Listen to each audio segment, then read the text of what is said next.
Friend, welcome back to our new video. બધાનું સ્વાગત છે મારા ચક્કાસ એવા સરસ મજાના વ્લોગમાં.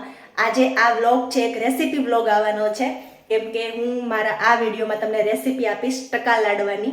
કાઠિયાવાડી ભાષામાં બોલીએ તો ટકા લાડવા, અને આમ જનરલી એને લાહા લાડવા પણ કહેવાય અને ચણાના લોટના લાડવા પણ કહેવાય, પણ અમે કાઠિયાવાડી લોકો એને ટકા લાડવા કહીએ છીએ.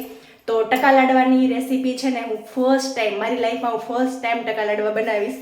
કેમ કે મમ્મીની સાથે હોય અથવા તો બીજા કોઈની સાથે હોય ત્યારે જોયેલા છે, પણ ક્યારે મારી જાતે મેં બનાવેલા નથી. તો તમને આ વિડીયોમાં હું તમને એની રેસીપી આપવાની છું. ફર્સ્ટ ટાઈમ મારો એક્સપિરિયન્સ થશે, તો વ્લોગમાં એન્ડ સુધી બન્યા રહેજો. અને વ્લોગ કેવો લાગ્યો કમેન્ટ કરજો. અને કાલે છે ને બુધવાર હતો, તો મને કાલે છે ને સ્વીટ ખાવાનું મન થયું, તો મને સિંગ પાક ખાવાનું મન થયું અને ભાવિકને ટકા લાડવા ખાવાનું મન થયું. તો સિંગ પાક તો ઓલરેડી મેં બહુ બધી વાર બનાવી લીધો છે અને એમાં હું માહિર થઈ ગઈ છું હવે. તો હવે મને એવું થયું કે હું ટકા લાડવા બનાવું, તો કેમ કે એક્સપિરિયન્સ પણ થઈ જાય, નવો વિડીયો પણ શૂટ થઈ જાય અને ટકા લાડવા ખાવાનું મન હતું ભાવિકને, એ પણ પૂરું થઈ જાય. તો બન્યા રહ્યો વ્લોગમાં એન્ડ સુધી, તમને ફૂલ રેસીપી આપીશ અને છેલ્લે રિવ્યૂ પણ આપીશ ભાવિકના કે કેવા લાડવા બન્યા છે. તો વિડીયોમાં એન્ડ સુધી બન્યા રહો. તો સ્ટેપ નંબર 1 છે ને શું આવે ખબર? 500 ગ્રામ ચણાનો લોટ લીધો છે મેં. એમાં છે ને આપણે મુઠ્ઠી વળે ને લોટની ત્યાં સુધી એટલું મોણ દેવાનું, એટલે કંઈ અંદાજો તો છે નહીં મને અત્યારે, પણ આપણા લોટની છે ને મુઠ્ઠી વળે ને ત્યાં સુધી એનું મોણ દેવાનું. અને પછી છે ને એકદમ છે ને આવો લોટ બાંધવાનો, કઠણ એવો. કેમ કે મુઠ્ઠી આપણે આમ કરતા હોય તો આપણા હાથને એને જોર પડવો જોઈએ એવો લોટ બાંધવાનો, કઠણ. અને અત્યારે મેં છે ને સાઈડમાં તેલ પણ મૂકી દીધું છે અને મુઠિયા તળાવવા પણ મળ્યા છે. તો એને મુઠિયાને પણ છે ને તમારે ધીમી આંચ ઉપર છે ને તળાવવા દેવાના. કેમ કે આટલી વસ્તુ તો મેં છે ને મમ્મી આગળથી શીખેલી છે, કેમ કે આ બધું તો મને ફાવે છે થોડું થોડું. એટલે હવે મુઠિયા તળી લેવાના છે. અને પણ મુઠિયા તળતા પણ નહીં વાર લાગે, કેમ કે 500 ગ્રામ લોટમાં જો એક ઘણો થયો છે ને હજી 2 ઘણા જેવું થશે, એટલે 3 ઘણવા થવાના છે. એટલે મુઠિયા તળી લઈએ પહેલાં બધા, પછી આપણે છે ને આને ક્રશ કરી નાખવાના મિક્સરમાં. સ્ટેપ નંબર 2માં મુઠિયા તળાઈ ગયા છે અને સ્ટેપ નંબર 3માં એ મુઠિયાનો છે ને મેં મારા હાથથી મસળીને સરસ એવો ભૂકો કરી નાખ્યો છે. હવે આ ભૂકાને હું છે ને મિક્સરમાં એકદમ ગ્રાઇન્ડ કરી દઈશ, ઝીણો ભૂકો કરી દઈશ, અને પછી આ ભૂકાને છે ને આપણે ચાસણી લેવાની છે.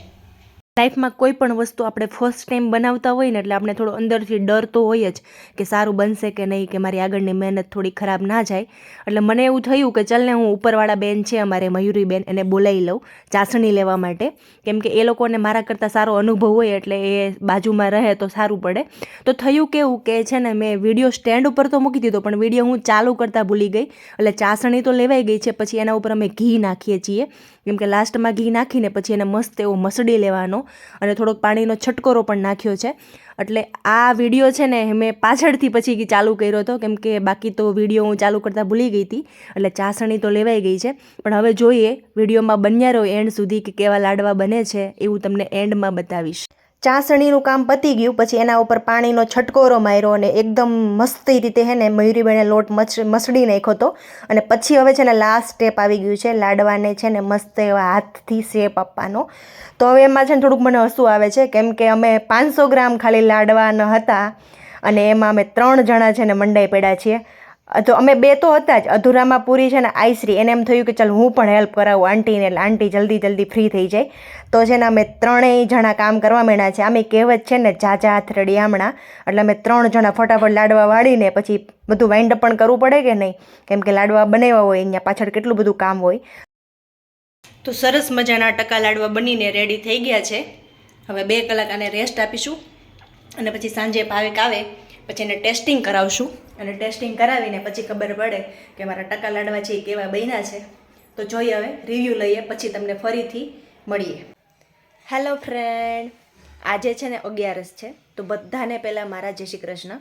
અને હું છે ને લાડવા જે બનાવ્યા હતા આપણે એનો વ્લોગનો એન્ડ કરવા આવી છું, કેમ કે જે દિવસે મેં લાડવા બનાવ્યા ને તે દિવસે મારા ઘરે ફ્રેન્કીનો પ્રોગ્રામ હતો. તો રિવ્યૂ તો મેં બધા જોડેથી લેતા હતા. અમારે જે ગ્રુપ ભેગું થયું હતું એ ફ્રેન્કી બનાવ્યો એ વિડીયો મેં છે ને ફેસબુકમાં અપલોડ કર્યો હતો. જે લોકો મને ફેસબુકમાં ફોલો કરતા હશે એ લોકો એ વિડીયો જોયો હશે. અને મારા ઘરે કેવું થાય કે છે ને હું મારા ઘરે જે કોઈ પણ પ્રોગ્રામ હોય ને તો વિડીયો શૂટ ના કરી શકું, કેમ કે મારા ઘરે જે લોકો મહેમાન બધા આવ્યા હોય, અમારા ફ્રેન્ડ સર્કલવાળા આવ્યા હોય, એ લોકોને મારે જમાડવા હોય, તો મારાથી છે ને ત્યારે વિડીયો શૂટ ના થાય. એટલે થોડી ક્લિપ લીધેલી હોય એ મેં છે ને ફેસબુકમાં અપલોડ કરી હોય. તો જે લોકોએ જોયો હશે એને ખબર હશે. અને તે દિવસે ફ્રેન્કીનો પ્રોગ્રામ હતો તો તે દિવસે રિવ્યૂ મેં બધા જોડેથી લીધા, પણ મેં વિડીયો શૂટ નહોતો કર્યો. તો એ બધા રિવ્યૂ છે ને હું મારા હસ્તેથી સંભળાવી દઉં, હસ્તમુખેથી સંભળાવી દઉં.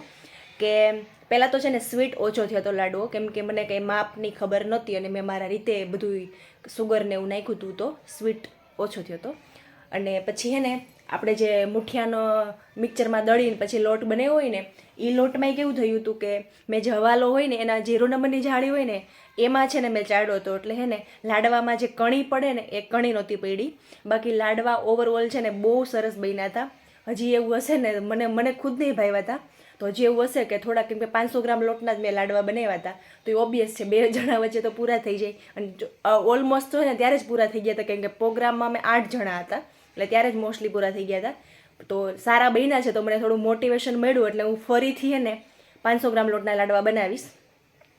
તો આ મારો લાડવાનો પહેલો એક્સપિરિયન્સ છે ને બહુ સારો રહ્યો. તો આ તમને વિડીયો કેવો લાગ્યો એ કમેન્ટ કરજો. અને આવા નવા બીજા નવા વિડીયો જોવા માટે મારી ચેનલને લાઇક, શેર અને સબસ્ક્રાઈબ કરવાનું ભૂલવાનું નથી. મળીએ બીજા વિડીયોમાં, ત્યાં સુધી બાય.